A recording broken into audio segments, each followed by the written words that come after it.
¿Es Shanks el emperador y por consiguiente tal vez el personaje más fuerte de la actualidad? Sí, probablemente sí. Y bueno, esa es mi opinión. Probablemente no sea la opinión más justificable de la vida por lo poco que vimos de Shanks y de sus habilidades, pero de lo poco que vimos y de las pistas que nos fue dejando Oda a lo largo de la historia de One Piece, es viable pensar en eso. Pero bueno, ¿qué pasaría si llevo mi opinión un poco más allá y digo que Shanks me parece que es el personaje de One Piece más fuerte? Ya me estoy yendo a la mierda, ¿no? Bueno, la verdad mucho no me importa porque es lo que yo pienso y eso no significa que todos tienen que pensar como yo. Pero ahora, ¿qué tan fuerte es Shanks verdaderamente teniendo en cuenta lo muy poco que vimos? Si tenemos que partir desde una base segura y si nos paramos desde un lugar común, hay que mencionar algo que ya hablé en el video pasado, y es el tema del Haki del Rey de cada personaje y la importancia que es tener Haki del Rey y cómo este te ayuda a ser un personaje mucho más fuerte que el resto. ¿Y por qué es esto?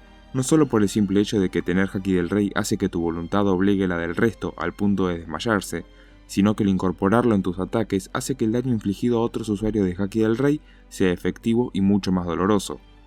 Y a diferencia de los otros tipos de Haki, el del Rey no se puede obtener a través del entrenamiento, sino que los usuarios tienen que nacer con la habilidad y solo pueden aprender a controlarla después de descubrir justamente que la tienen. Esta aplicación de Haki del Rey en los ataques proporciona un aumento de poder tan inmenso que le permitió hasta por ejemplo Luffy plantarle cara directamente a Kaido, y fue capaz de golpearlo sin hacer contacto físico con él e incluso hacerle daño.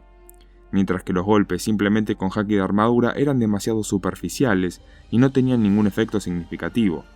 Y como ya vimos con Shanks, tiene un nivel de Haki del Rey tal que se podría considerar como el usuario de Haki del Rey más fuerte en la actualidad, o esa es mi opinión. ¿Y por qué creo esto? Bueno, creo que ya quedó bastante demostrado después de ver ejemplos como dejar paralizado a un almirante de la marina con su Haki a quién sabe cuántos kilómetros de distancia. Y no solo eso, sino el espectacular uso del mismo, ya que si recordamos las palabras de Rayleigh a Luffy, un buen usuario de este Haki puede imponer su voluntad sobre el resto, eligiendo exactamente quién quiere que sea el afectado.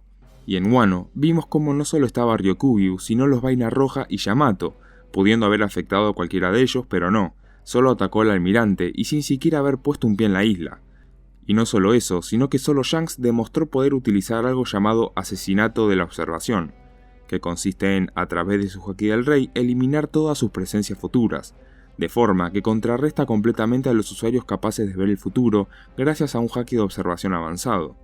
O sea que su Haki del Rey es tal que le bloquea a los usuarios de Haki de observación avanzado poder llegar a ver posibles futuros en los que Shanks ataque.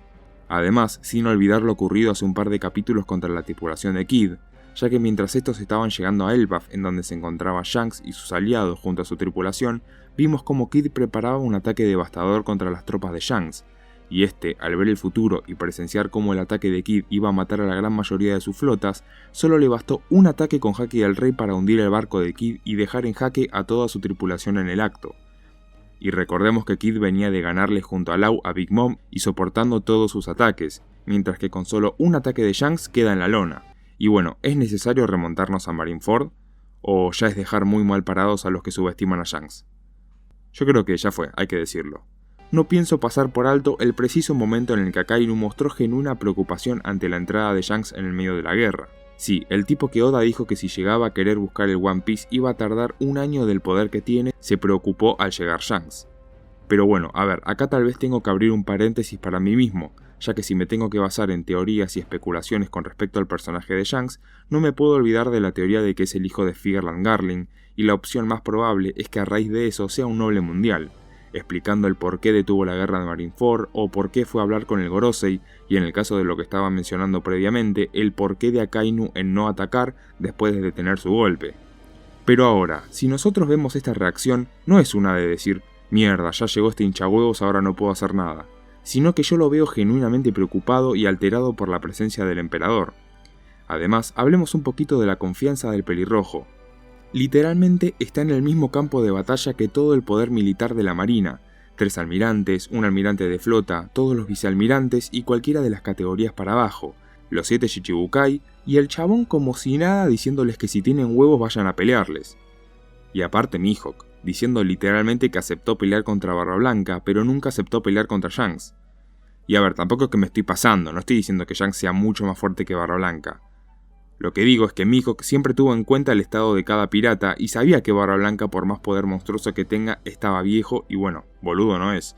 y sabe que meterse en una pelea contra toda la tripulación es estar en pedo, ya que aparte de eso, no es solo Shanks, sino toda su tripulación, que si no mal recordamos, se nos mencionó que en cuestión de poder es la banda pirata más equilibrada, así que ya se podrán dar una idea de los bestias que serán el resto.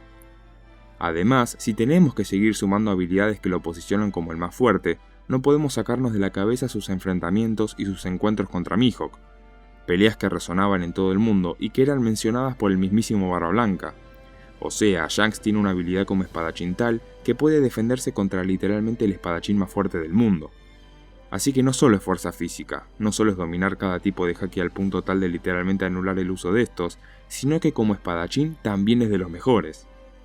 En conclusión, podés pensar que Shanks es o no es el más fuerte en la actualidad. Lo que sí creo que podemos dar por seguro es que de los emperadores sí es el más fuerte. Y si recuerdan que con anterioridad en el primer video del canal hablé sobre Garp siendo el más fuerte, no nos confundamos, ya que ahí dije que es el más fuerte de la historia de One Piece, y yo acá estoy hablando de que Shanks es el más fuerte en toda la actualidad.